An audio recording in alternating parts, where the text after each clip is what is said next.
Hello, hello. How's everybody doing? We have a great night in store. I get an opportunity to do a bunch of things around the world of sports, but there's nothing that compares to '94. It's just,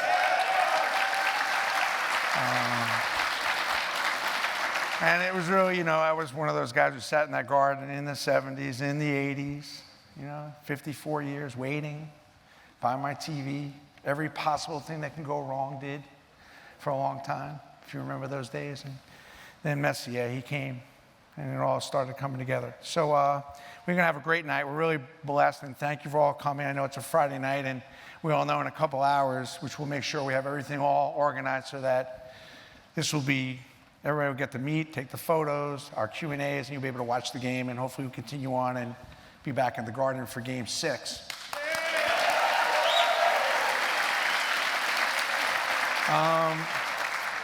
Here's how it lays out. I figured we spend 15, 20 minutes and just figure out how this whole thing came together in '94. So we'll do Bob Gutkowski, Sam Rosen, John Davidson, Mike Keenan. We got to just figure out what the masterminds were thinking. And then we'll bring in the core four, and we'll probably get a roving mic, and we may have to ask some of the warriors, the Booms and the Matos, a couple questions as well. A couple people in the audience, the team's here, by the way, quite a few of them. Adam Graves is here, Brian Leetch, Brian Noonan, Glenn Anderson, Greg Gilbert is here. Jay Wells, you don't want to go in the corner with him. Jeff Bukamu, you definitely don't want to go in the corner with. Joey Koster. You don't want to go in the corners with him. And Mark's here. Mike Richter's here. Sergey Nemchinov. Stefan Matteau is here. Yes. And then obviously Mike Keenan, John Davidson, Sam Rosen. Just a quick thing before we get started. I think it's appropriate. Alexander Karpasov, he died in the plane crash last year, unable to make this reunion. I just thought that, we should all just, he died in that plane crash in Russia last year, so just a moment just for him. We're going to miss him. He was a part of the Cup, no question. So we're going to miss him in this particular gathering. We're also going to miss, I'll tell you, we're going to miss Kovalov too. He couldn't make it. He's doing something abroad. We're going to miss him. And then just a small thing, Matty Lockeran, there's a whole bunch of things going on over the next couple of days. He was the operations manager for the Rangers. Basically did all the work, plane trips, travel, food. And so we're going to be doing some fundraising for him over the next couple of days. There'll be an auction on SteinerSports.com. And if you ask the guys in the lobby, they'll give you some more insight of how you can help the guys and the team. They're trying to rally behind him as well. So for now, let's bring out Sam Rosen, the voice of the Rangers, John Davidson, Bob Gutkowski, the president, former president. Good to see you. Thank you. And Mike Keenan.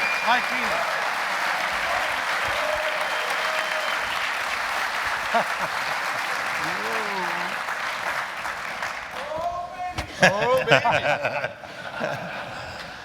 Well, first thing there's a million directions here, but I have to ask Bob I got to get right to it. Bob is like, how do we get, the coach? How did that happen? Because that was a little bit of that wasn't easy, getting a coach, so it kind of started with Mike, right? Yeah, that's a great story. I think JD was involved in that. We obviously had to bring in a new coach. We had a very rough year. I had a couple of names in my mind. I was thinking Scotty Bowman, not Keenan. And JD and I had a conversation. I came out of, Lupica was doing a show on WFAN. I got in a car and I got a call from JD, and JD got a call from Mike's agent and said, Mike really is interested in getting this job. And they wanted to have a conversation with you. And I said, I don't really want to do that. I think, it's up to Neil. And if this is Neil's guy, then, I'll support it. So tell them to give Neil a call. They were having conversations. By the time I got back, Neil was in my office, and he came down and he said, I want to hire Mike Keenan. And I said, are you sure you want to hire Mike Keenan? And he said, yes. He says, Mike's the guy that's going to be able to win the Stanley Cup, and I want to give everything we can behind it. And I may need your help to go up to Toronto, but I believe very much that Keenan is the guy. I talked to JD, because I would always talk to JD just to try and get his opinion on it. He thought Mike was the guy, and Mike wound up being the guy. And a great part of that story, though, this was before email. We were up in Toronto. We had a full-day meeting. Mike and his agent said, well, you know, let us think about it, go back to your hotel room. And I went back to my hotel room with Neil and I, and we were waiting for the phone call, and we got the call. And Mike's agent said that if you can come back and if you can memorialize what you guys said today on paper, Mike wants to be the coach of the New York Rangers. And we went back, and it was faxes back and forth faxes. And we finally signed a deal about 12 o'clock, 12:30 in the morning. We went back to my hotel room, and I was going to order some champagne. And Mike said, nope, we'll order 4 beers, we'll drink champagne when we win the cup. And we won the cup that day. There you go. Mike, on your side of things, I mean, you've been in the Stanley Cup 3 times prior to that. Yes. A lot of pressure, questions whether you could win the biggie. What made you feel like coming to New York was going to be your time? Well, I looked at the number one guy to begin with. I'd coached in Team Canada. His name's Mark Messier. And then you look at the roster, and you have to go to the goaltender. And then you got to look for a superstar defenseman. So you got Richter and Leetch. And it's a pretty good start. Then you go to a guy like Graves, and a young star named Kovalev, and a young defenseman named Zubov. So you start to look at the ingredients. But I'll tell the New York Rangers fans a little story too about the hiring. And Bob was instrumental with Neil of getting me there, but Mr. Steiner was trying very hard to get me back to Philadelphia. And I went to have lunch with him, and he was really aggressive. Can I borrow your paper for a second? So, and Mr. Snyder has never spoken to me since. So the lunch is over. He hands me the contract. He said, sign it. I said, no, I can't sign that right now, Mr. Snyder. I've got to visit with the New York Rangers. So that's basically look at the personnel, look at the opportunity, the organization. I came from Chicago. I was used to big cities. And I thought they were poised to win. And certainly the acquisition of a number of players that are here tonight, and building the team together ended up giving us an opportunity to win. Now, you were always like our fans' general manager, you guys. You know, you always told it like it was, though. No. How did you see it up in the booth? There's a lot of things that happened during the year. Yeah. Were you with those trades? I mean, you know. Oh, yeah. Well, first of all, I'll go back to when Mike was hired. The big thing about having a great hockey club is you have to have the right coach that can coach great hockey players and understand how you deal with great hockey. They're like thoroughbreds. They're like the best thoroughbreds. You have to be able to do it the right way to maximize to become a winner. The thing I remember most about that season was 2 stories. One of them was, with the blessing of Madison Square Garden, not only did I, with Sam, broadcast Ranger games, but I was able to go out around the league and broadcast network games all over the place, all the time. And so I'd see the other really good teams in our league play, and every time I came back, and I'd say it to Mike, and I'd say it to Colin Campbell, and I'd say it to Mark, you guys are the best team. You're the best team. I'm telling you, you got a chance to do something, you're the best team. Now, it's hard to win, and you can go back and look at all those series. That was hard. It's hard to win. Then it's hard to win today. But this team was the best team, and they did win the President's Trophy and went on to win the Cup. The other one I remember, and I was thinking about this on the aircraft today, I used to go over to Rye where the team practiced, and I'd get tapes, and I'd go home and watch them to prepare for broadcasting games in the future.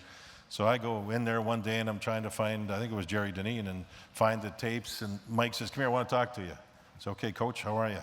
It's about 2 in the afternoon, so we sit in Mike's office, and he starts. And we were there for 4 hours and went over the board looking at line combinations and what was needed and who he thought he could get. and he wanted just thoughts. And it was like a think tank that afternoon. And then, of course, after that, Mike and Neil got together and made some deals, which were, and it wasn't me, believe me, we just went over things.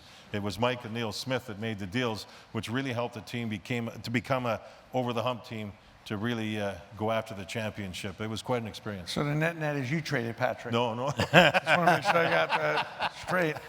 No. Sam, how was your view? I mean, did you see this team as a winner all the way through, or? I thought that the team, as Mike said, was poised to do good things, but don't forget the previous season, Rangers folded down the stretch, had a rough losing streak at the end of the year, didn't make the playoffs. So now with a coaching change, they were ready. They were ready to pay attention from day one. We went over to London, in the French's Mustard Cup against the Toronto Maple Leafs, a whirlwind tour, but it started there, and I think it took about a month for the players to adjust to Mike and Mike to get a handle on what he had, and then they took off. And they went on a 20-game unbeaten streak. We won the Mustard Cup, though, I remember. Yeah, just to make sure. absolutely. We had to beat the Leafs. So that's when the feeling came that this team had it. You knew the players were excellent players, but could they gel as a team, and they did. I just got to ask you on a side note, because I'm such a big fan myself of when you guys were together. How much fun was it to work with John? I mean, what was it like to work in the booth best. together? Yeah. It was the best. That was the key word was, let's have fun. There was nobody better. Nobody taught me more about preparing for a game than John Davidson, because he had every satellite dish, legal and illegal, that there was to have. He saw every game, and somehow I had to keep up with him, because we'd go on the air, and I had to be conversant with him, knowing what was going on around the league. You know, it was interesting working at Madison Square Garden. It was like family. I mean that sincerely. With Sam and our wives, our friends, you grow up with, you see the kids grow up. It was like family. And then the people we worked with, when you retire as a player at 29, like I did because of knees and things, you have to find something that has been a part of all your life. And mine was hockey, and I'm going, I can't play anymore. But when we did it, our TV network became a team. You've got a producer who's like the general manager. You've got the director who's like a coach. You've got people that run tape that are like your teammates. Yeah, the whole thing. And that's what all those great years were at Madison Square Garden. We had a good team, and they allowed us, MSG Network allowed us to be a team, which was outstanding. That's cool. Mike, you two guys had a lot of stuff going on behind the scenes. I mean, you love I got the Messier, the Richter, the Leetch part, but there were some parts of that team you didn't like, that you weren't satisfied with. At least that's the rumblings, you hear about. That is true, and it wasn't that I didn't like them as players, and there was a lot of discussion about maybe trading on Monty, because there was something about a great player. When I was a general manager in Chicago, I was trying to get a Monty, but I looked around. I'd already been to the Cup in Philadelphia twice, in Chicago, and I said, as great as we're doing, this team I don't think is the team we need to win the Stanley Cup in New York. And we need to make some changes that are going to be difficult. But the thing that we did is we did our homework and brought in people that we knew. Steve Larmer, and then the big trade at the trading deadline, Matteau, Noonan, McTavish. That was a biggie. That was a lot of changes at the time. Who was involved with those trades? Was that you and Neil Smith and Gut, or? Well, you want to hear the whole story about those trades? I mean, we're all kind of. Mike and I part of it. were talking about this in the back, and to me, it was that really made the Cup happen. I think that was those deals put us over the top. And we were playing well, and then we were struggling, and Neil and Mike were not communicating as well as I would like my general manager and coach to communicate. It was pretty well documented, and there was some rumors that Mike wanted to become general manager, and Neil didn't want Mike to become general manager. It became a bit of a mess. And I got a didn't want call. to be the general manager. That's all right. Yeah, but you know the media, and I got a call the day before from Mike's agent saying, Rob Campbell. Rob Campbell just wants you to know, I want to go on record saying my client doesn't believe this team is good enough to win.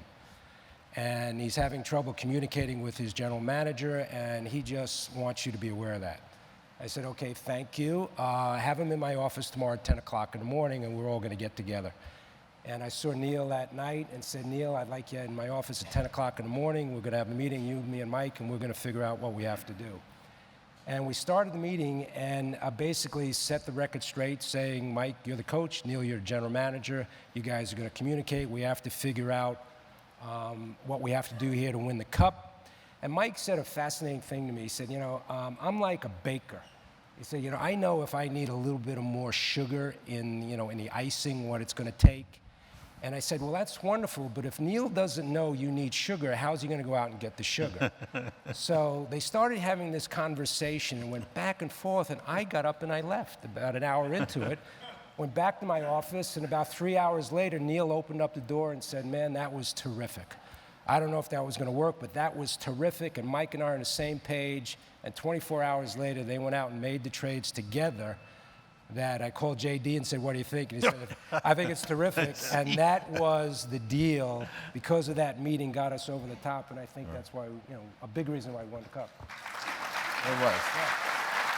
Mike, was there a hard deal there? What was the hardest part of all that? Was it one player you really didn't want to? Well, first of all, the hard part is it's okay if you want to make a deal, but you got to find somebody to make a deal with. And that's the general manager's job, and that's the skill set for the general manager to find a solution somewhere that's going to be palatable. And of course, when Neil brought the names of players that had coached, had gone to the finals, that were hungry, we picked up people we were familiar with, Greg Gilbert, Stefan Matteau, and Noonan all played for Brian Noonan, played for me in Chicago. Yep. So you knew that. But not only that, we were getting on the timeline where we needed to have this solidified quickly and people to understand the program, if you like, quickly. And Craig McTavish certainly knew all the Oilers, the ex-Oilers, and were great leaders in their own right, and they were winners. They knew how Glenn to win. Anderson, too. I was just going to mention Glenn Anderson knew how to win. That was a big addition. Yeah. And Glenn was a late addition. he and Mark had special chemistry. Adam Graves, Jeff Buchan with all the other guys. Kevin Lowe. Kevin Lowe was the most interesting guy to make a comment, though. He walked in the next day after that big trade. He said, well, high risk, high reward. Here we go. But one of the things that Mike said at that meeting was we have to get grittier.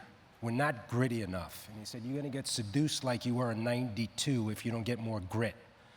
And I think Neil picked up on it and went out and made the trades and brought that grit that Mike was talking about. And I think you saw it in the face-offs in Game 7 and Game 6 and when McTavish did and Glenn did. So there was that grittiness that the Rangers had not had for a very long time. And through And Mike's size. We needed to be bigger. Yeah. We knew the Devils were a big team. Switching subjects, Devils, Game 7. Doing that game, one of your favorite games to do, and have you ever seen a switch of emotion, with the goal right at the end, and then the Matteau? I mean, It was, in my mind, the greatest series ever played.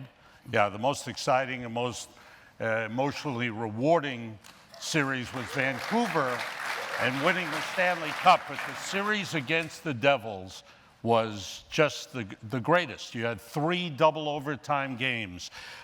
Rangers falling behind, losing Game 1. Coming back, winning 2 games. Game 3, a double overtime win. Stefan Matteau in double overtime winning in New Jersey. Then Games 4 and 5, the Devils win. Now it's a chance that the Rangers could lose. And we were sitting, and we weren't doing Game 6. That was at New Jersey, and at that time, we couldn't do the games in New Jersey. The Devils couldn't do the games at the Garden. And we're sitting in a box with Bob and the other MSG people and John and I, and nothing is happening. The team is just not getting anything done. It's 2-0, and I'm just pacing and seeing it's all going out the window. And then Mike called a timeout and didn't say anything. And then a couple of shifts later, Kovalov scored. And then Mark took over, and the rest we all know is history. But Game 7 was the greatest. And there it was, 1-0. Mike Richter is playing as well as any goalie has ever played. The Rangers are playing great defensively. And suddenly there's a scramble, and with 7.7 seconds to go, the puck is in the net. And it's like, how did this happen? And now we go to overtime, and I'm sitting in the booth like this. And John is pacing back and forth. He looks at me, well, what's with you? I said, what else can happen to this team? What could possibly happen? And then Stefan Matteau happened, and it was the greatest. Sam, did you, on the final call, on the final call, though, on the Game 7 when we won, have you thought about that call? Or? No, well, Game 7 with Devils the was Devils, Howie Rose made has that the call. iconic call, Yeah. just one of the greatest calls Great in call. broadcasting, Matteau, Matteau, Matteau. From our location, we saw Stefan go around the net, and right at the top of the crease was Tikkanen, and the stick is down on the ice. Matteau comes around the net, and I couldn't tell if Matteau scored or Tikkanen scored, so it was, they score. And, then it was, we're in the finals. And it was just... But on the Vancouver game, did you think about that call? Because that was a great call, too. That was one... And the waiting is over. Where I thought about all the history, and every time the puck went down the ice and it looked like this was it, no more 1940 curses, icing. Twice. Bad Kevin calls. Collins was the linesman. Bad They calls. clear it again, and I'm going, this is it. The Rangers are about icing. And they put half a second back on the clock. So now, finally, the face-off, and that was the waiting is over. You go back to... And this one will last a lifetime because for us, that's what it meant. No question. We had spent a lifetime waiting for this moment.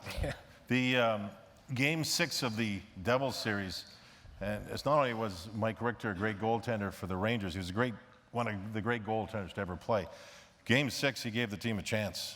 And that's what you want from a goaltender. We would have been dead without Richter. Mike in that Richter first was period. outstanding, gave the team a chance. That was then his the job. team came through. That was his job. Hey, most coaches always go, that was his job. And the timeout, though, did you say anything in that timeout, or was really... 'cause I know Mark had a lot of the speaking lines in the timeouts, it seemed to be. Well, I didn't say a word, and Mark and I made eye contact, and he knew enough to take over. You sit here and you as a coach, you don't want to miss any players. And, I can tell you the whole lineup. I can tell you every guy that played in this team. The Black Aces, they were all in. A small example in the Garden. The two guys are sitting out there right now that were just role players on the team. Jay Wells and Greg Gilbert. Greg Gilbert got smoked between the benches. And Jay Wells comes across and beat the crap out of the guy. So but that's the building blocks of solidifying the group. Well, thank you, guys. We're going to ask you Can I one more just- thing. can I just JD, tell- one more comment? Yep. Yeah, if you don't mind, can I just tell one story? We're just talking about the players and everybody associated. Is about the fans, too. And Al Troutwig told me a story that I've never forgotten, and it just hit me now. He used to come in from Long Island for the games, and he'd stop at a Greek deli all the time. And the folks that ran the deli, the family, were great, great Ranger fans who passed their tickets down generation to generation. And during the finals, the father passed away. And they had the ceremony and buried him and all that stuff. And when the Rangers won the cup, Al went in there, and they told him the story that when the father was buried in the casket, they had a pipe that came up above ground. And it had a cap on it. No. And after the series was won, and Mark Messier scored the game-winning, Stanley Cup winning goal, the whole family went to the cemetery and took the cap off, and they all talked to their father and told him that the Rangers had won the cup in Game 7 against Vancouver on this certain date. Mark Messier scored the game-winning goal, and they sealed it up forever. One of the great. That's a Ranger fan right there. All right, thank you. You guys are going to slide back here. There's a roving mic. And Hey, don't forget about the Russians. The first Russian to win the Stanley Cup were first North American to win the Russian Cup. Yeah. Right there. There we go. 4 Russians. hey, you just won the Russian Cup, by the way. The guy's First- a winner. The first Amazing. 4 Russians to win the Stanley Cup Nemchinov's here, Yeah. played here, and the reverse happened with Sergey helping me out. Another unsung hero, Sergey. Exactly. Yeah. Amazing. Joe Kosher, tough guy. They're all here. We're not done. We're just getting started here. So thank you so much. And thanks for everybody. A couple people came a little late. Thank you for coming. We're going to bring up the core four, which Mark Messier needs no introduction, Mike Richter, Brian Leetch, and Adam Graves. And then we're going to get into the audience a little bit with some of the other players as well as we bring them in and ask them some questions about this unbelievable, magical year. So, guys, come on up.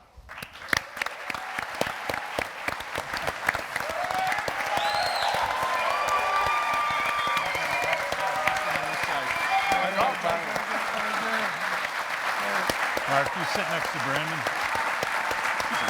No, you sit there. Everybody. Good to see you guys. Good job, guys. Nice job.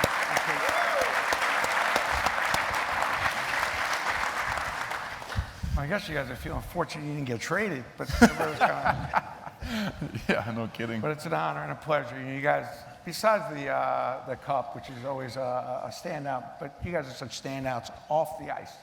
So it really, and that's what I think made the team so special, is that you guys were such influences on the community. The work you've done in New York, it's just amazing. As I've gotten to know you guys, it's just amazing. So we got to start off with the captain. A lot of pressure, a lot of people questioning. I mean, certainly you've won the cup, but it was at Edmonton. What were you feeling going into that season, and what do you think were some of the highlights there at the beginning to get things started? Yeah, it was an interesting first 3 years. We win the President's Trophy the first year, and we're on cloud nine, and of course losing the playoffs. But then the second year ran into some stumbling blocks and missed the playoffs. So I got to see that roller coaster of New York and what all it had to offer for athletes. And then, of course, it's all good. It's all good now. Yeah. And so then going into the third year, hired Mike. As I mentioned, we went over to Europe, and speaking with Mike during the hiring, I got a real sense of mission about the possibilities of what was in front of us. Mike was very positive about our chances, what he could do with our team, and of course, I got firsthand of that being in the Canada Cups with Mike previous to him coming here, so I had some relationships with him. But I really got to see what was going to happen. It was a precursor in the French's Cup when we went over there, and we won it. But this is early in the season. We had barely played a couple games, and he was coaching like it was the Stanley Cup Finals, and he was shortening the bench and changing goalies, and all this stuff was going on, and sure enough, we ended up grinding our way through that victory, and it was a perfect, it set the tone perfectly for the year because expectations were laid out very early on.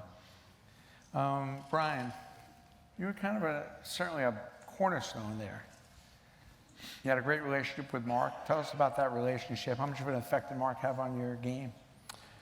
Yeah, I think, I've said it many times. I think Mark came at the right time for the three of us, Mike, Adam, and myself in our careers, and us wanting to be successful, and at that stage where you're trying to figure out the right way to prepare, the right way to get the best out of yourself, the right way to be a teammate, the best you can be. And Mark had gone through that. He'd gone through that learning curve in Edmonton with a lot of different players. Adam had played with him and won a Stanley Cup in Edmonton with him. And the fact that Mark, I was the only one living downtown at the time. Mark moved right in, carpooled together. We were roommates on the road. And Mark never would take you and say, this is how it's done.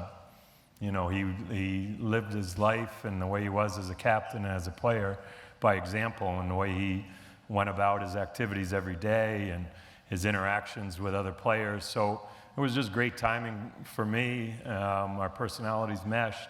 And, I think the three of us, obviously, he was the biggest influence on my professional career at that time and throughout. And it was just lucky for me. He came at that time in my career. Quick question on that little spin move with Brodeur, that goal. Something you had practiced? Because that was such a cool move. I was kind of watching a bunch of highlights. And I had seen Doug Gilmour do that move in the playoffs. It was the previous year or 2 years before.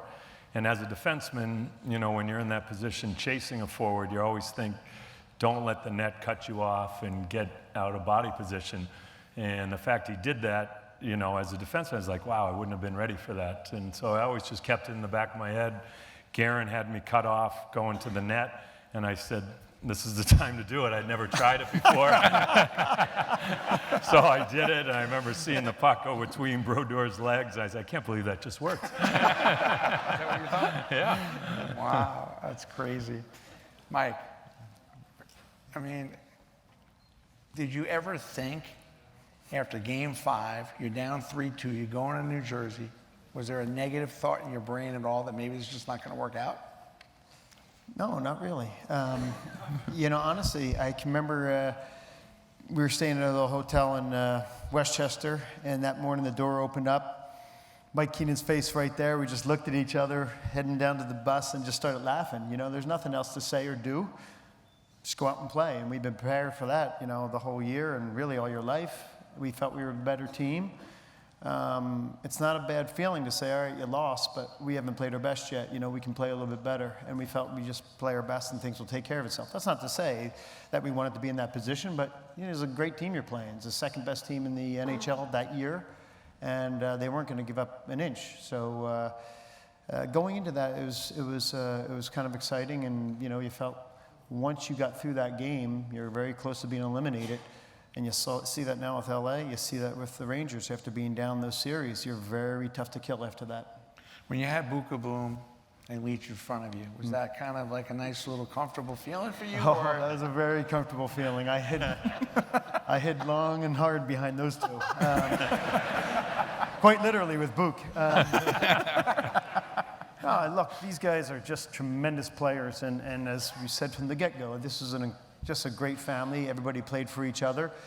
And they're all puzzle pieces. You know, Brian has such incredible skill at both ends of the ice. Book added this great sense of camaraderie and obvious physical presence. I mean, everybody was needed to win those games. It came down to one goal in the 7th game, and everybody doing their job. Book wasn't trying to be Brian. Brian wasn't trying to be Book. Everybody did their thing. And it was a joy playing behind those guys. And I think, you know, had I been able to move the puck a little better, Brian might still be playing. Did you ever think, Adam, that at any point in the season, or at what point in the season did you think it all kind of came together? You said, wow, we got something special here. Well, I think just certainly building off of where we were a couple years before that. And after Mike was named coach, I was over in the World Championships. And that was the first I knew of him. I only knew of Mike playing against his teams, and I know how hard they played. But certainly over that summer, and when Howie Wenger came in, and certainly getting ready to play the type of game and that upbeat type of game, and certainly the change in practices where everything was at full speed.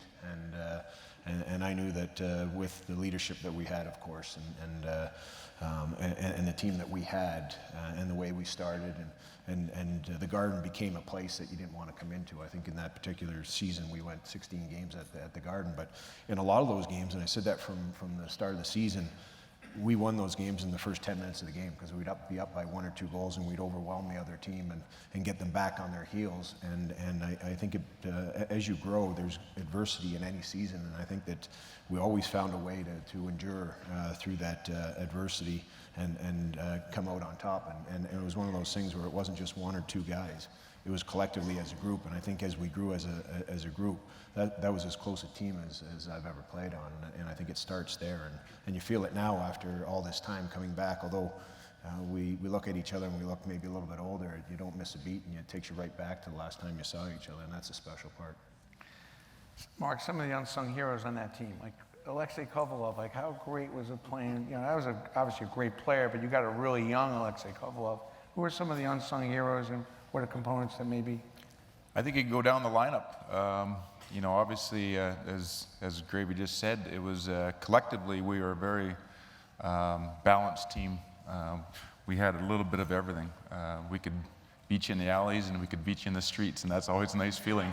I like that. So I think, and more importantly, we had players that really understood the roles on the team. And there was never, on a championship team, everybody understands that the simple way to break it down is we're in this to win the Stanley Cup. And the guys that are there for a reason there is because they understand what they can contribute and how they can contribute. On another team, it might be completely different, but on this team, this is what we need you to do. And so if you look at, our role players from Mike Hudson to Greg Gilbert to Jay Wells to Dougie Lidster, never even played a game and came in late. Craig McTavish, our role players were, at times, were Glenn Anderson. Glenn Anderson's a superstar, a Hall of Famer, and he's playing a role on our team. But that's a difference of a guy like that coming to the team, to our team at that particular time in his career. He understood this is what he needed to do for us. So if you start with that attitude there and you see a Hall of Famer playing that, I mean, that's a pretty good indication to everybody else on the team that maybe they should be thinking along the same kind of lines. Coach, some unusual, inspirational, motivational tactics through the year? Anything that you want to, because you hear all these different stories about things that you would do in practice or during a game or in between. And we have some time, right? So, I mean, is there anything he had done that was kind of a little unusual, a little different? I'll bring one up that he did. Alexei Kovalov. That's a good one. How about Alexei Kovalov when he had that 6 or 7 minute shift and he kept coming to the bench and you looked at him back on the bench and made him stay on the ice? I've never asked you about that one. Well, the best part about that was that Alex thought he was getting rewarded. And then at the end of the 10-minute shifter, he ended up scoring a goal there, and he came back all smiles, and Mike was going, "What am I going to do?" I can say one thing about Mike though, is Mike had the ability to keep everybody's attention, and if a coach has one attribute that's important, that's it. And when you came to the rink or came to practice, you knew you better be on and alert and ready to go. And our team was ready to play. We were conditioned, we were prepared, and he made sure of that. And listen, there's a lot of guys that are great coaches. If you look at that year and our team, the way it's composed and everything else, is there another guy that could have done the same thing? I'm not so sure. Eddie Olczyk, exactly. Geez, Glenn Healy. I mean, Mike, anything you want to add to this or agree on the coaching inspirational part? Or? Well, I would say this. Our practices were incredibly intense, and we felt we had a great team, but we also felt like going into a game, sometimes the games would be easier than the practices, and that's a good place to be. We were very, very prepared. And I would add to that, where you knew that your first couple of shifts, you better be ready to go. Whether it's run someone over, get the puck out, or you don't want to have a bad first shift. And I honestly think that in a lot of games, we won the games in the first period because we were so ready to go. The other team was overwhelmed. I really do. Mike, what was going on in your head during that Boré save? Were you a little nervous? No, what was going on in my head was getting teak out of my ear. The play came down. I didn't think it was necessarily the penalty shot was going to be called, but then it is. And Teek's over there going, he's really fast. I'm like, oh, Pat Boré?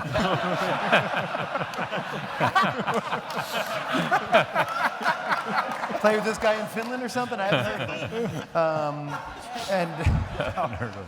The game's going on. You've done it a lot, so you just want to be left to your own. And he's talking. I think Zuby or someone finally grabbed him, just pulled him to the bench. He goes high, he goes low, he goes around. Just so. And Boré was so good in that series. I mean, he scored a lot of goals, and he ran out of room on that one. He came so close, and that's what you try to do when you're a kid. You don't say, hey, it's mid-February and it's a game that doesn't matter. You pretend to be in the Stanley Cup Finals on a breakaway, and I was lucky enough to be in that position. How do you think your team would do against the current Rangers? You guys are I almost feel like you guys were similar. I think we'd be tired. In the energy. Would it be an even playing field? Would you guys be able to beat the current Rangers at the run they're having now? Do you guys think you were one of those kind of teams who could beat anybody? Yeah, I do. I think they can. I think what Mark said, though, is we could beat you a lot of ways. And it's so hard. Leetchy's always said that because he's compared to Bobby Orr so many times. And he said, how can you compare different errors? And it's maybe impossible. It was so long ago. But, that is one thing that our team had, was we had speed, we had toughness, we had grit, we played great team D. So, when you have a lot of, ways of winning, you'll find ways of winning. Superstition. A lot of superstition with Blue Faithful. Give me some of them that happen. I mean, what's some of the superstitions with their songs, music, things you do before the game in the locker room? Well, I wasn't a super superstitious guy, but I kind of relied more on routine than superstitions. But we did have some good times and some good music playing, and Eddie Olczyk would lead a stretch in the mornings that we could sit around. It was almost like coffee talk. It became kind of, I can't remember who started it, but before every practice, I think Mike might have even brought it in, but before every practice, we would sit in the dressing room itself there and have a 10-minute stretch, and it was a great time to kind of collectively come together, and funny stories would be being told, but it was just another example of a way to kind of bring the team together. So that became almost a ritual for us to spend that 10 minutes every day together to really kind of, get all the distractions out of the way and get ourselves focused and tuned into each other and the team and all that kind of things. But I was more routine than superstitious. Brian, you have any superstitions there? No, Besides I've wearing seen the some same guys equipment? get so wrapped up in superstition. They're worn out before the game starts. Their laces got to be one way. The tape's got to be. They're retaping their pads, retying their skates. Their stick, they didn't tape it right. They take it all off. I'm like, geez, I'm tired watching this. So that no. We'd try and, like Mark said, get to the rink about the same time. If we didn't, it was no big deal. Have similar things to eat, but then you'd switch that up. So there was nothing that, when I went into a game, if it wasn't the same part of the routine, I was worried about. You did wear all your same equipment since high school. Yeah. I didn't like breaking in new equipment, that's true. But I wore new equipment in practice, so the next year I was ready to switch into new equipment for the next You're a year. little crazy when it comes to shoulder pads and some of that other stuff. You weren't that big on switching that up. Well, if I got hit somewhere and there was no padding and it hurt, I'd put a pad on it.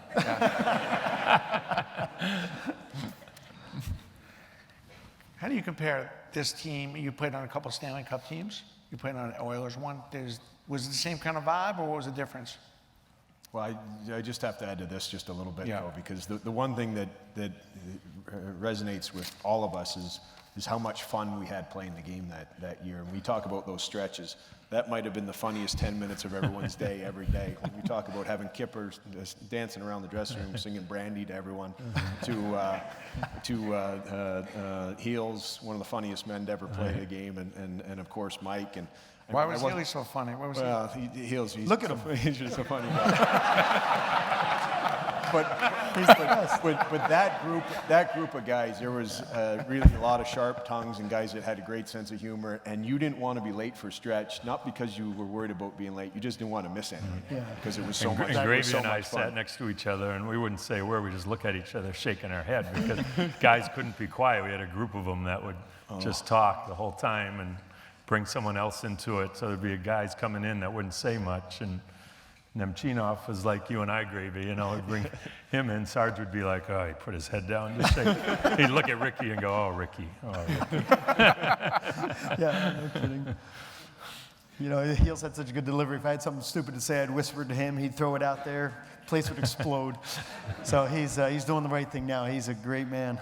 Just yap, yap, yap all day long. It was fun to be around.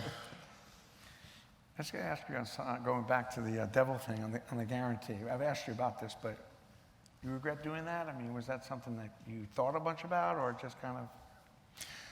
Well, I woke up in the morning, I saw it splash on the front page, and I kind of said, wow, this is going to be interesting. Can we redo this?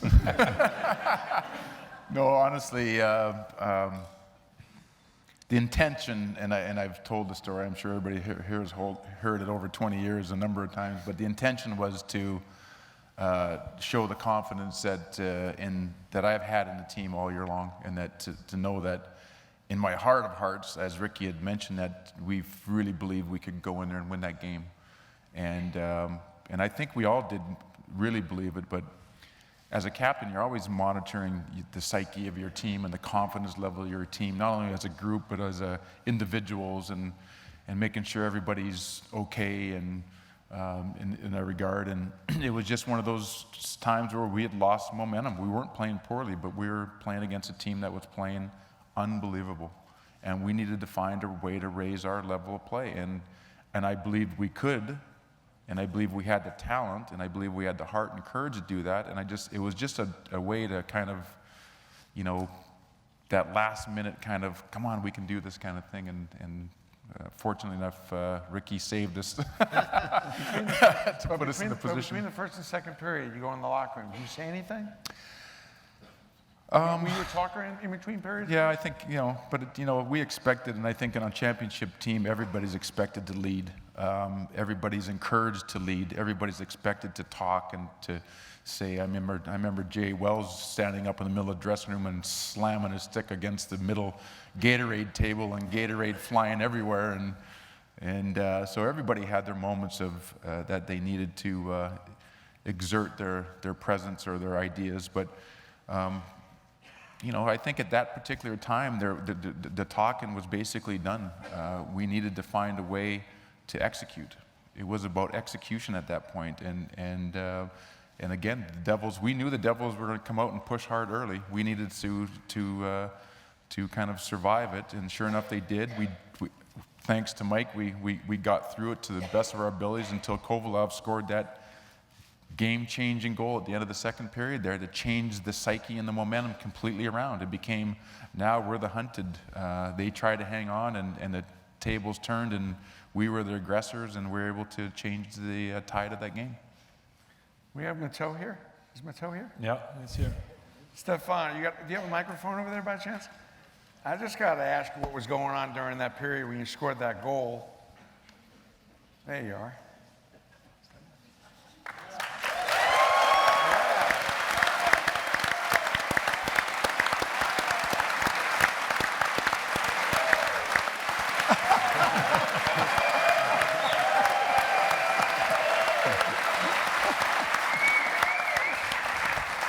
What's your question?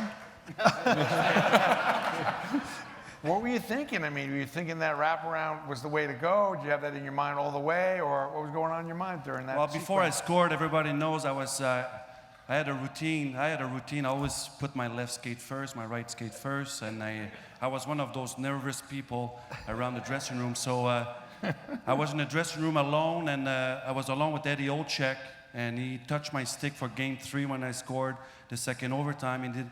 And I was alone with him also in the 7th game. So I asked Eddie, he said, "Eddie, please, can you touch my stick again?" And sure, Matty. So he started touching my stick, kissed it. I think he did a little dance with it. And I thought it was pretty cool. That was a dramatic moment, but at the same time, we had a little fun moment. So just before I left, I made the corner to go back on the ice. I said, "I'll be back in 5 minutes with the winning goal." So pretty cocky at the time, but it was, sure enough, I lied. It was like 6 minutes later. So, so it was... Love that.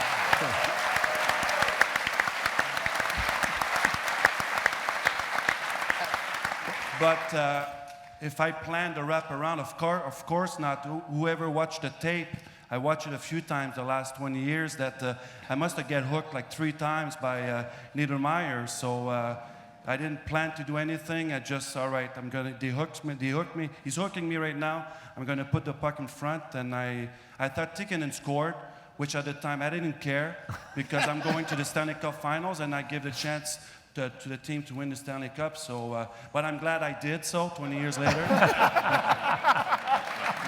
Thank you. A quick question for Bukaboom. For Jeff Bukaboom. Jeff, while we have you, you're Brian's defensive mate. Basically covered for all his. What was it like playing with Brian? And obviously he was the risk taker. You though was the one. It was on, with the 2-on-1s and everything else.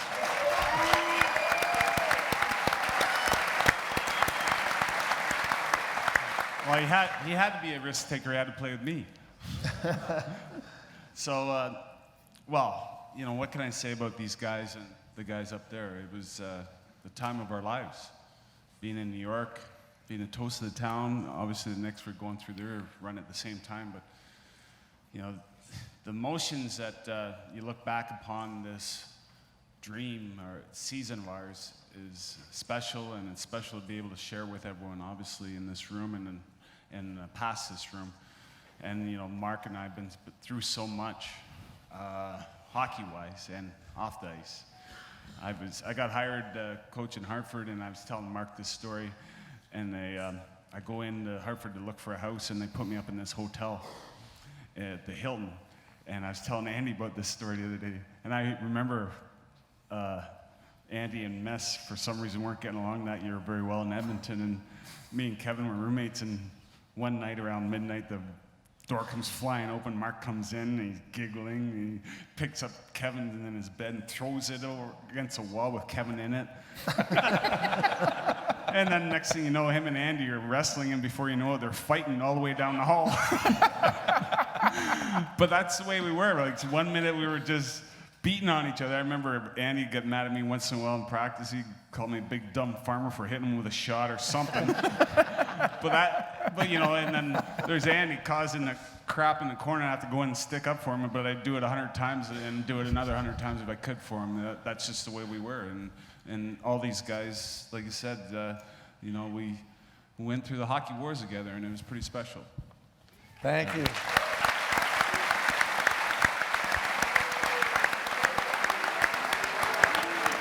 Jeff Kookaboom.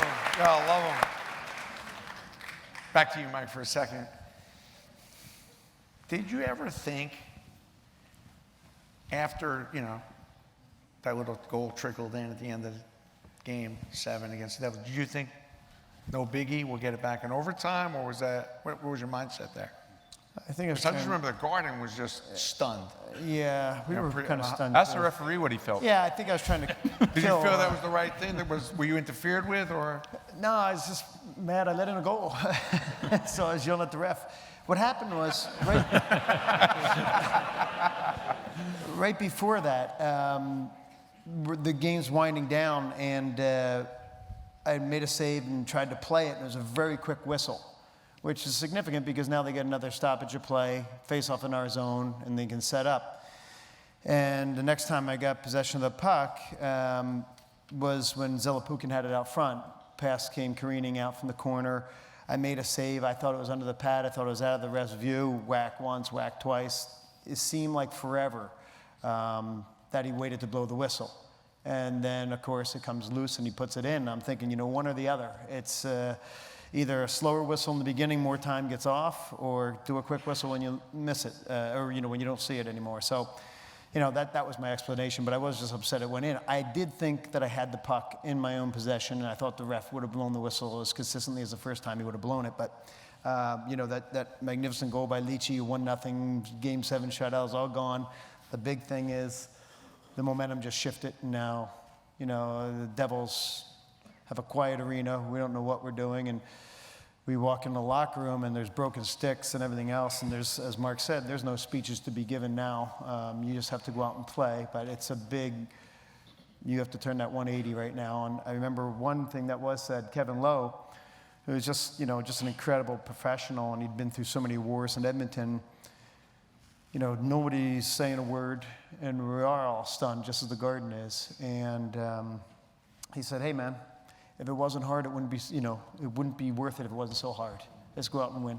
And he was just like he said, high risk, high reward. Let's go out there and play. And I just thought it was, he took it in stride, and maybe it just helped us a little bit, but it felt good going out there, and lasted a little while longer until Steph ended it. But, you know, you look back, and maybe you wouldn't have it any other way because it makes it more special. It was that much of a grind. It was a pretty momentous game. It was pretty cool to be a part of. Definitely one of the more emotional sporting event moments. Sure, yeah. You know, we were just all so ready to celebrate. And it's got, I mean, I just remember you couldn't hear a word in the Garden. The quietest I've ever heard it. Joey Costa's here? Yep. Joey Costa, 4 Stanley Cups, 4. 3 with the other guys. Joey, congratulations. Sorry, I missed the dress code. Joe, first of all, you look like you can play right now. I'm not going to lie. You look in unbelievable shape. Great shape. Pretty dark out there. It's the black clothes will do it. But Joe, how does this compare to the 3 Stanley Cups you played with? What does this team mean to you? And you're obviously the enforcer. Well, I'll tell you what, I got here I guess in 1991, I came to the trade deadline, and we didn't have that much success, but it was the following year we picked up Mark. And winning is all about leadership. And I recall that when we got Mark, it was right around Halloween. And Mark wanted to make sure that everybody felt at home. He wanted to make sure the wives all got together, and we had a nice Halloween party. And Mesh shows up in a Halloween party wearing a fig leaf. No. And he was wearing a belt with 2 bottles of tequila in each corner, carrying glasses. And he wanted to make sure that the wives felt at home with him and with the team. So he proceeded to do shots with all the wives and all the players that night. And as you know, he spent the night in the city.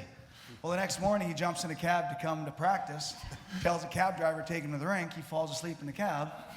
2 hours later after practice, he calls the rink. He missed practice because he didn't know where to go. But the point was, we needed a leader, and he came in. He wanted...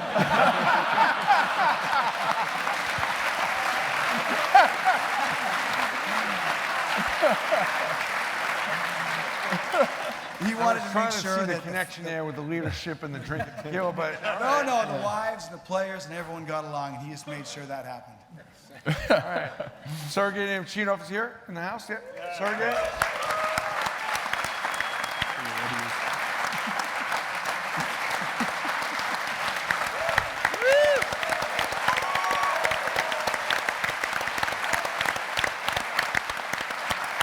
Sergei, I mean, first of all, you're one of the, I remember picking you up to do an appearance, you and Alexei, and you came out, I had a rent-a-car at the time, you came out and before getting in the car, you walked around the entire car, you're like, nice car. It was like, Oldsmobile rent-a-car. Like, boy, he's new to the country. I mean, this is kind of set the tone. I mean, right, we made $1,000 that day, and it was a whole day, and you thought it was the best thing, we ever did. But so the whole thing was new to you. What was that experience like? I mean, you were one of the first Russian players to win the cup. What was that experience like? No, of course, it was great. It's not. It wasn't reason that we were first 4 Russian players to win the Stanley Cup. It was we had a great team in '94, and as the guy said before, we came together right at the right time, and. Of course, it was special. I remember when Mike called us, 4 of us, I think, Mike, before Game 7, or Game 6, he called us in your coaching room and start to telling us that you Russians, you don't need about the Stanley Cup, you don't worry about this cup, you only think about Olympics and championships.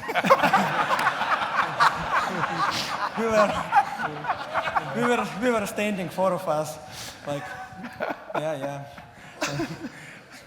Yes. No, of course, it wasn't true. It wasn't true. We were care, and of course we want to win, and we won. And hey, you have mentioned Karpasov before. And obviously we're missing him today of an unfortunate plane crash. But Zubov was another really, really solid defenseman. It's hard, we have a Brian Leetch and a Bukaboom, but Zubov was another big factor on the power play, especially. Mark, was he? Well, Zuby is one of those special talents, and that you just are rare to find. A right-handed shot defenseman, and we all knew what Brian could do and what he had done and what he was going to do, but all of a sudden we see Sergei Zubov emerging as this incredible talent on our team. I think he might have led the team in scoring that year. Yeah, the only defenseman to lead it. Yeah, we know we got Brian to work our power play, and then you kind of try to fit anybody in there. All of a sudden, Sergei Zubov just emerges as this amazing, amazing talent that could really play the game at any pace that he wanted to, control the game, vision, strong on the puck, shoot the puck, and it's very rare that you need a guy like Brian to win the Stanley Cup, but very rarely do you have 2 guys like that on the Stanley Cup team. Think about now, if you got 2 guys like Brian and Zubov on the it was incredible to see him emerge with his talent that year, and what a tandem Kevin and him became to back up Book and Brian. We'll take a quick parting shot. So everybody get a last minute. If anything you want to talk about, that maybe the team or something that happened. We'll start with the coach. Well, it's not a parting shot. It's just appreciation to have the pleasure and opportunity, along with our coaching staff, Coley Campbell and Dick Todd, and the support staff, to be able to work with athletes of this caliber and athletes so dedicated. To win a championship, you have to have every single individual accept their role and be all in all the time. And that takes great commitment and sacrifices by the players and their families. It's not an easy journey. It's the most difficult trophy to win. And our players were dedicated from day one to doing that, and it was a pleasure to be a part of them, and certainly is an experience that will live with us forever. And I appreciate all the players in terms of what they meant to each other and how they cared and loved each other. That's what it takes. That makes the difference. And their friendships remain intact today, the entire group, and that's why they won the Stanley Cup. A quick Mike Keenan story. We were on a fishing trip. Mark had a fishing tournament somewhere like really far away up in Alaska. So Mike was my roommate. So I'm about to get ready to go to bed, and I had a good day. Nothing great. I was with Mark's dad. We were fishing great. He was teaching me how to fish, really. And I said, Mike, you realize, I think he was coach of Vancouver, I said, your team is 175-1 to win the Stanley Cup. Like, nobody believes you're going to win. So he's kind of, so I said, I'm going to go to bed. You getting up early? He goes, no, I'm going to sleep in. So I said, I'm not sleeping in. I'll be up really early. I'm going to go win the money. So about 5 minutes later, he goes, Brandon, you sure it was 175-1? And then Mike, on his way out that morning, about a half hour before I went up, said, Brandon, I'll catch you out on the docks. I'm going to win the money. I said, this is a competitive guy. I like this guy. And just, the competitive spirit. I mean, that was one of my more fun times. I was picking his brain about competition, and you could see how he's just relentless on never, you reach your goals. One of Mike's big things is re-upping the goals. And that was his big thing. It's like, get your players to reaching the goals. Only part of it, get him to re-up their goals is one of the bigger parts of it. So I appreciate that experience with you, Mike. Thank you. That was fun. 175-1, boy. Pop. Yeah, I had the benefit of being president of the Garden at that time, but more importantly, I was a Ranger fan my whole life, and I understood the difficulty, the frustration, the pain that the Ranger fan went through. I mean, even with 0.6 of a second to go, I was pretty sure we were going to lose that game. But there was so much. That's cool. That's a Ranger fan for you, right? That's what we went through, right? But there was so much on the ice that year, and so much behind the scenes, and difficult aspects of it. But I believe all of that had to happen that particular year for us to win and win the Cup. It's unfortunate we couldn't have had it continue, but I believe somebody said, would you go through it again? I would say, absolutely, I would go through it again. And knowing all the hardship, but it was all worth it. And you had an incredible organization, incredible general manager, players, everybody worked together as a team, and the problems were dealt with behind the ice, but the team went out and performed on the ice. And I think it was the complete representation of what it was to win the Cup for the unbelievable fan base that the Rangers had for many, many years. So There's it was nothing a like the Garden marvelous baseball. journey. Yeah, no, they're the best. there's They're the best, I do remember one guy saying to me, though, he said, Bob, if we win a Cup, I'm never coming back. And I said, well, what's my incentive? I'm still trying to run a business here. So, marvelous year, great players. John? Well, we, as a player, playing in New York, you learn about how much it means to the fans. In '79, we played, didn't win, but we got to the finals, and it was a marvelous run. And it still sticks with me that we didn't win as a player. I'd like to thank Brandon for getting this group together and for including myself, and I'm sure Sam will say the same thing, to be just a part of this thing for a couple of days. It really means a lot. The 94 team that won needed something, and it all started when they made the deal for Mark. And that's just the truth, because you have to be able to stare adversity in the eye, especially in New York, to be able to win. And we didn't do it in '79. It had been a long time before the Rangers did, and it started with Mark.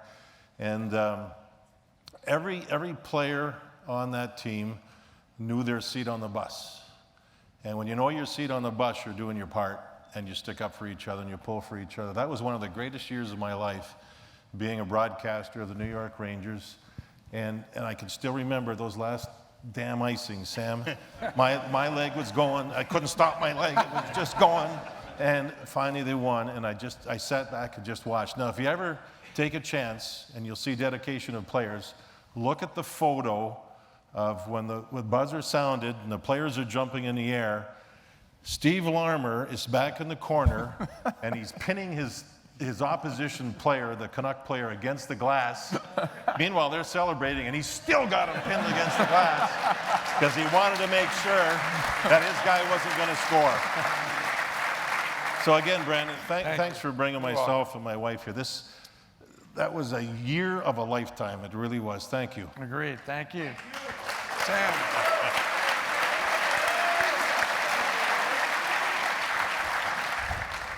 It was a tremendous year, but I think these athletes, and you see the great people they are, they captured the city. And the thing I remember we didn't get into was the victory parade. The outpouring of love from the city of New York, and it really started as soon as the game ended. The Garden crowd was amazing. Out in the street, people poured out in the street. We were up all night, and it was a wonderful, wonderful time. The city of New York embraces its teams like no other, and this team showed love for the city and how much it meant to win in New York, and the city just poured out its love in that victory parade on the 17th of June. But to be around these great athletes and to be part of that year was just a wonderful, wonderful time for me and my family. And I thank the guys for that great, great year. Mike?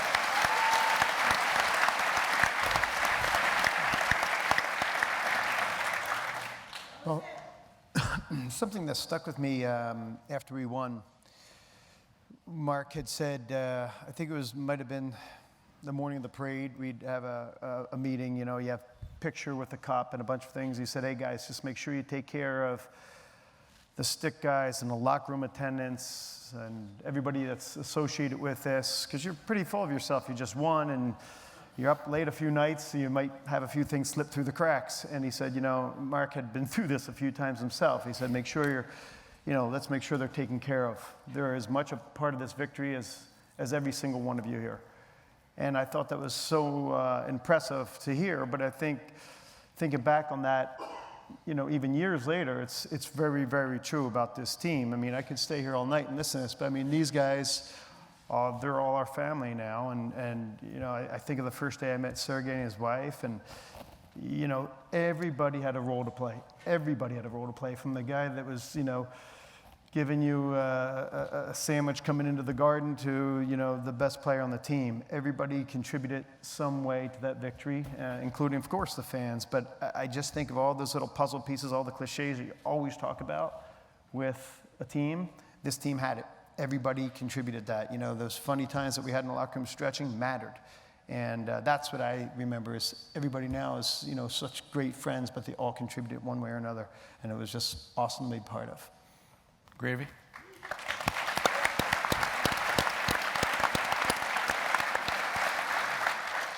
Much like everyone else, I just think about the friendships and thinking about this weekend and looking forward to seeing everyone, because unfortunately everyone is all over the globe and with families, and to get back together, and that's when you have that bond. And I can remember when Mark's was many occasions said, when you accomplish something like that you walk together forever, and it takes you right back to that moment. and it's everyone. I look over my shoulders and people that are part of the family, and it wouldn't be, this wouldn't be a celebration without everyone here, and certainly the way we were treated as an organization, as a team, and continue to be treated on a daily basis, and reminded of how lucky we were to wear that uniform and play on Garden Ice, all of us. It's a constant reminder of the privilege of being a Ranger. Thank you. Brian?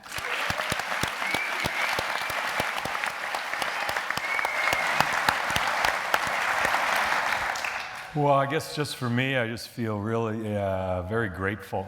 You know, you go to school, you play hockey because it's fun, you do it with your friends, and all of a sudden you get drafted by an Original Six team. I grew up in Connecticut. Now I get drafted by the Rangers. They give you money to go play. You don't have to go to school. And I played 18 years in the league, and I played with a lot of great guys, like a lot of friends, a lot of fun experiences. I made it to one final, and it was with these guys in the room, and we were able to do that together. And so that group that stands out, you know, to me, and everything we went through to get to that point, and then the satisfaction of really sharing that amongst a group, and then watching the city celebrate, and the Ranger fans. And I know Mike and I used to talk about, we didn't really look at the pressure, because a lot of teams had, like JD said, had not quite been able to do that before in New York. And we'd say, wow, what a great opportunity we have. You know, imagine if we can do this. And so to be a part of that team that was able to bring a championship to New York, and to share it with the group of guys we had, was just, I feel very grateful to do that here in New York City with the Original Six fan base like this. Tremendous.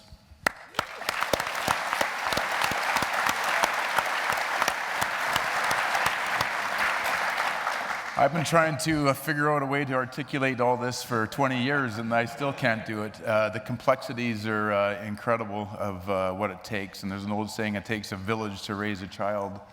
To win a Stanley Cup the way we did, it obviously took a tremendous amount of people to be involved. Not only from the organization, but outside. And if you just look behind us, could we have won the Stanley Cup without JD? Maybe not. Could we have won it without Sam? Could we have won it without anybody? Maybe not. Maybe because the frequency would have been changed. I mean, it gets to be that fine-tuned of everybody being involved on a day-to-day basis and living together. And then you bring in the momentum from the fans and from the incredible generations of people around it to come in and really kind of understand what the team is trying to accomplish. And collectively, you build momentum. And I think what everybody's trying to articulate here, and as Joey so eloquently did, maybe a little unconventional, I think what we're trying to say is that you can't do this without creating a culture. And there's a great saying there that culture before strategy. You can have all the strategy, you can have all the talks, you can have all the leadership, but if you don't create culture, none of it matters. And I think what happened that particular year is that we nailed culture. And I think the fans understood it, the team understood it, and everything else blossomed because of it.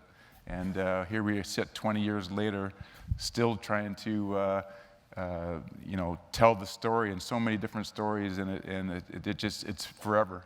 It's forever, and thank you all for your part that you played in it, because without you, we probably couldn't have done it either. So here we are. Couple things.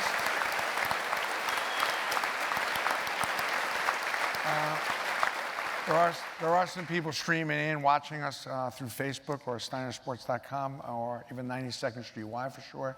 First of all, thank you to 92nd Street Y. Did a great job. And all the Steiner staff as well that put all this together, thank you. I just wanted to say, when we started Steiner Collectibles was in 95. And I was on a train. I had that picture of Mark and that stupid grin he had. That I was like, how does a guy look that happy? He had that incredible happy look. And one of the things I've learned from Mark is the importance of celebrating, when you do something great or as a team and you accomplish. And we started our collectible company with a 94 team. That's why this is such an important team to me. And the love really for these guys is they really got us started. And Mark was like our first spokesman. We were chasing Mike down, signing goalie mask in his apartment, which had no air conditioning. A little different. But, you know, Brian and Graves, like all you guys were just so big supporters of getting our company started. And a lot of people think that we kind of got started with the Yankees or this. We started with the Rangers. And I just figured, I don't know if it was going to work. No one was doing it. But I knew there was 17,500 fans that would be with me on trying to create these really cool collectibles. And so thank you for that. Appreciate it. Last closing thing. You go to steinersports.com, Matty Loughlin, we're just raising some money. He was the operations manager for the Rangers, did all the work for these guys through and through. We're going to be doing a little auction for him, and you'll see some stuff added on as the week progresses. If you want to kind of bid on some of that, it's appreciated. Quick story about Sure, Matty? sure. Matt Loughlin was one of our favorite guys. And you talk about guys pulling on the rope and playing huge roles. Behind the scene kind of guy, but took care of everybody literally. An amazing guy. We thought so much of Matty that we all collectively got together and bought him a Mercedes-Benz to thank him for all the things that he had done with us. He's fallen ill. He's come down with throat cancer of some sort that's not very good. And part of this reunion today is going to be reach out to him and help him out for all the things that he did for us over the years there. So just a quick story about a great guy and a great big part of our championship season. So if you check on the website, we'll be adding some stuff on, trying to raise some money over the next couple weeks. We're very grateful for you to come out tonight. Thank you for all the Rangers, all the players, and thank you also for participating. And we look forward to seeing you again. We'll hopefully be doing something, well, Mark is with us. Let's go. In about 5 years, we'll be back for the 25th. And I'm hoping we can continue this run in about an hour. Yeah. Woo! All right. Well, let's keep the faith. Thank you. Thank you. Thank you.